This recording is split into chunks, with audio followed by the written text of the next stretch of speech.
It was the last day of the year, and bitterly cold when we rattled up to the cottage door. I jumped down from the wagon and drenched my feet in a gutterful of icy water, but scarcely noticed the cold in my eagerness to unlock the door and step inside. It was just as I'd pictured, small but wonderfully rustic, with narrow creaking stairs and a rammed earth floor. Sarah seemed less enthralled.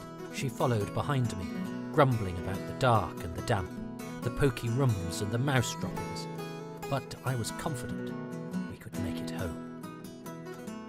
I wished for my boy Hartley to grow up with the grass beneath his feet, and hoped that his new life in Somerset would help to quell my melancholic moods, rheumatism, and countless other ailments for which laudanum had been my only relief.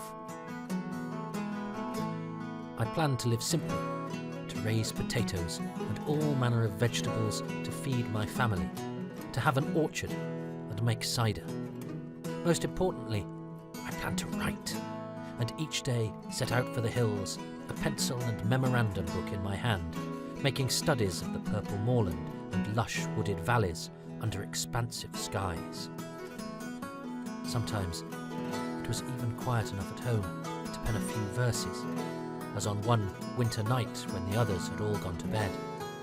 I sat beside the fire with Hartley asleep in his cradle beside me, and fell into a reverie on my own unhappy childhood, so different from the rural bliss I imagined for my son. For I was reared in the great city, pent mid cloisters dim, and saw naught lovely but the sky and stars. But thou, my babe, shalt wander like a breeze by lakes and sandy shores, beneath the crags of ancient mountain, and beneath the clouds. After 5 months, I took it into my head to walk 33 miles to the next county in search of companionship. William Wordsworth and his sister Dorothy welcomed me as though we were old friends. Barely a month later, they had followed me back to Somerset. Almost daily, we roamed the Quantocks together, squatting on camp stools beside burbling brooks or roaming the heath by moonlight. It was on these walks that William and I conceived our lyrical ballads, inspired by the surrounding wilderness. Even when I was laid up at home after Sarah poured scalding milk over my foot, I could find poetry in imagining that I was out on the hills with my friends. Well, they are gone, and here must I remain, this lime-tree bower my prison. They, meanwhile, friends whom I never more may meet again on springy heath along the hilltop edge, wander in gladness, and wind down perchance to that still roaring dell of which I told.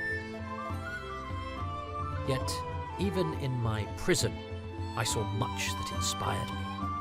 The last of the sunlight catching a leaf, a bat wheeling through the dusk, and nearby a bee singing in the beanflower. Indeed, those 3 years at Nether Stowey were the happiest I had known.